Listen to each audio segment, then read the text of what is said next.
नमो भगवते वासुदेवाय नमः। संक्षिप्त महाभारत कथा आदि पर्व के अंतर्गत भाग 35। आज की कथा में सूर्यपुत्री तपती के साथ राजा संवरण का विवाह। वे शंपेजायन जी कहते हैं, जन्मजय, गंधर्व के मुख से तपती नंदन संबोधन सुनकर अर्जुन ने कहा, गंधर्वराज, हम लोग तो कुंती के पुत्र हैं, फिर तुमने तपती नंदन क्यों कहा? यह तपती कौन थी जिसके कारण हमें तपती नंदन कह रहे हो? गंधर्वराज ने कहा, अर्जुन, आकाश में सर्वश्रेष्ठ ज्योति है भगवान सूर्य। इनकी प्रभा स्वर्ग तक परिव्याप्त है। इनकी पुत्री का नाम था तपती। वह भी इनके जैसे ही ज्योतिषमती थी। वह सावित्री की छोटी बहन थी तथा अपनी तपस्या के कारण तीनों लोकों में तपती नाम से विख्यात थी। वैसी रूपवती कन्या देवता, असुर, अप्सरा, यक्ष आदि किसी की भी नहीं थी।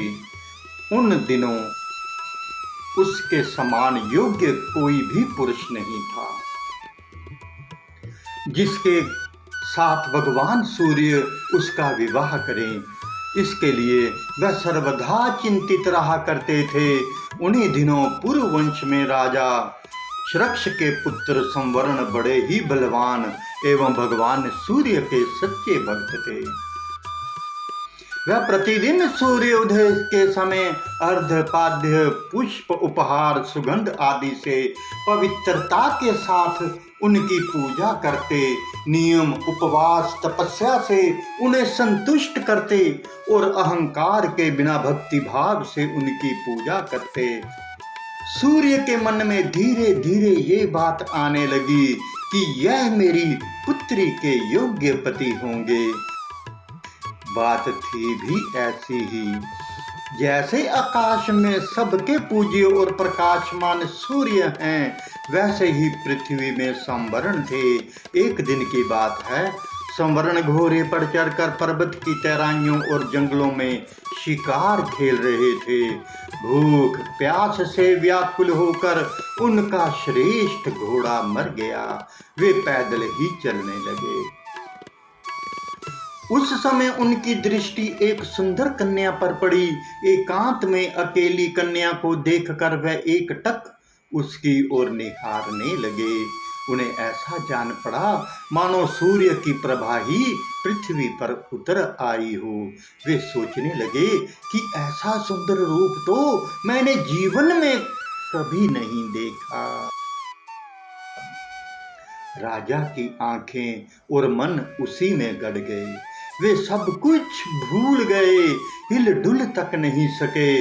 चेत होने पर उन्होंने यही निश्चय किया कि ब्रह्मा ने त्रिलोकी का रूप सौंदर्य मत कर इस मधुर मूर्ति का आविष्कार किया होगा। संवरण ने कहा, सुंदरी, तुम किसकी पुत्री हो? तुम्हारा क्या नाम है? इस निर्जन जंगल में किस उद्देश्य से विचर रही हो? तुम्हारे शरीर की अनुपम छवि से आभूषण भी चमक उठे हैं। त्रिलोकी में ऐसी सुंदरी और कोई नहीं होगी। तुम्हारे लिए मेरा मन अत्यंत चंचल और लेलायत हो रहा है।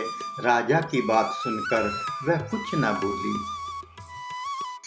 बादल में बिजली की तरह तत्क्षण अंतर्ध्यान हो गई। राजा ने उसे ढूंढने की बड़ी चेष्टा की। अंत में असफल होने पर विलाप करते करते वह निश्चेष्ट हो गए। राजा संवरण को बेहोश और धरती पर पड़ा देखकर तपती फिर वहां आई और मिठास भरी वाणी से बोली, राजन, आप जैसे सत्पुरुषों को अचेत होकर धरती पर नहीं लौटना चाहिए। अमृत घोली बोली सुनकर संवरण उठ गए। संवरण ने कहा, सुंदरी, प्राण तुम्हारे हाथ हैं। मैं तुम्हारे बिना जी नहीं सकता। तुम मुझ पर दया करो और मुझ सेवक को मत छोड़ो। तुम गंधर्व विवाह के द्वारा मुझे स्वीकार कर लो, मुझे जीवन दान दो। तप्ती ने कहा, राजन, मेरे पिता जीवित हैं। मैं स्वयं अपने संबंध में स्वतंत्र नहीं हूँ। यदि आप सचमुच ही मुझसे प्रेम करते हैं तो मेरे पिता से कहिए, इस परतंत्र शरीर से मैं आपके पास नहीं रह सकती।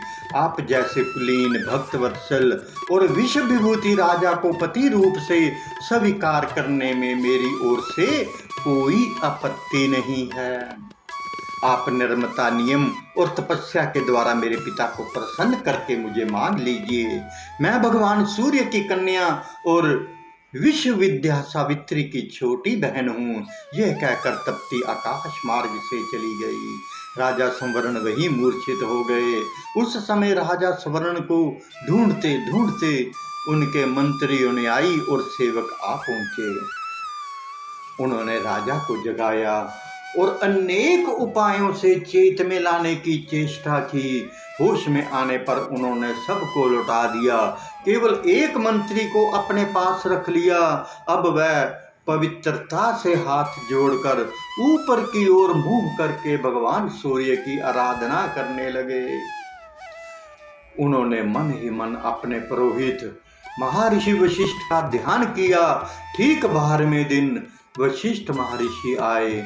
उन्होंने राजा संवरण के मन का सारा हाल जानकर उन्हें आश्वासन दिया और उनके सामने ही भगवान सूर्य से मिलने के लिए चल पड़े। सूर्य के सामने जाकर उन्होंने अपना परिचय दिया और उनके स्वागत प्रश्न आदि के अनंतर इच्छा पूर्ण करने की बात कहने पर महर्षि वशिष्ठ ने प्रणाम पूर्वक कहा, भगवान, मैं राजा संवरण के लिए आपकी कन्या तप्ती की याचना करता हूँ। आप उनके उज्जवल यश, धार्मिकता और नीतिज्ञता से परिचित ही हैं। मेरे विचार से वह आपकी कन्या के योग्य पति हैं। भगवान सूर्य ने तत्काल उनकी प्रार्थना स्वीकार कर ली और उन्हीं के साथ अपनी सर्वांग सुंदरी कन्या को संवरण के पास भेज दिया। वशिष्ठ के साथ तप्ती को आते देख संवरण अपनी प्रसन्नता का संवरण न कर सके। इस प्रकार भगवान सूर्य की आराधना और अपने पुरोहित वशिष्ठ की शक्ति से राजा संवरण ने तप्ती को प्राप्त किया और विधि पूर्वक पणिग्रहण संस्कार से संपन्न होकर उसके साथ उसी पर्वत पर सुख पूर्वक विहार करने लगे। इस प्रकार 12 वर्ष तक वहीं रहे। राजकाज मंत्री पर रहा। इससे इंद्र ने उनके राज्य में वर्षा ही बंद कर दी। अनावृष्टि के कारण प्रजा का नाश होने लगा। ओस तक न पड़ने के कारण अन्न की पैदावार सर्वथा बंद हो गई। प्रजा मर्यादा तोड़कर एक दूसरे को लूटने पीटने लगी। तब वशिष्ठ मुनि ने अपनी तपस्या के प्रभाव से वहां वर्षा करवाई और तप्ती संवरण को राजधानी में ले आए। इंद्र पूर्वक वर्षा करने लगे। पैदावार शुरू हो गई। राज दंपत्ति ने सहस्त्रों वर्षों तक सुख भोग किया। गंधर्व राज कहते हैं, अर्जुन, यही सूर्य कन्या तप्ती आपके पूर्व पुरुष राजा संवरण की पत्नी थी। इन्हीं तप्ती के गर्भ से राजा कुरु का जन्म हुआ, जिनसे कुरु वंश चला। उन्हीं के संबंध से मैंने आपको तप्ती नंदन कहा है। ओम नमो भगवते वासुदेवाय नमः। एक बार पुनः विनम्र निवेदन है कि संपूर्ण महाभारत की रोचक एवं ज्ञानवर्धक कथाओं का आनंद लेने के लिए हमारे YouTube चैनल कान्हा सेवा के साथ जुड़ें तथा कथाओं को शेयर कर अपने मित्रों संबंधियों को भी लाभान्वित करें। हरे कृष्ण कृष्ण कृष्ण हरे हरे, हरे राम राम राम हरे हरे। जय श्री कृष्ण।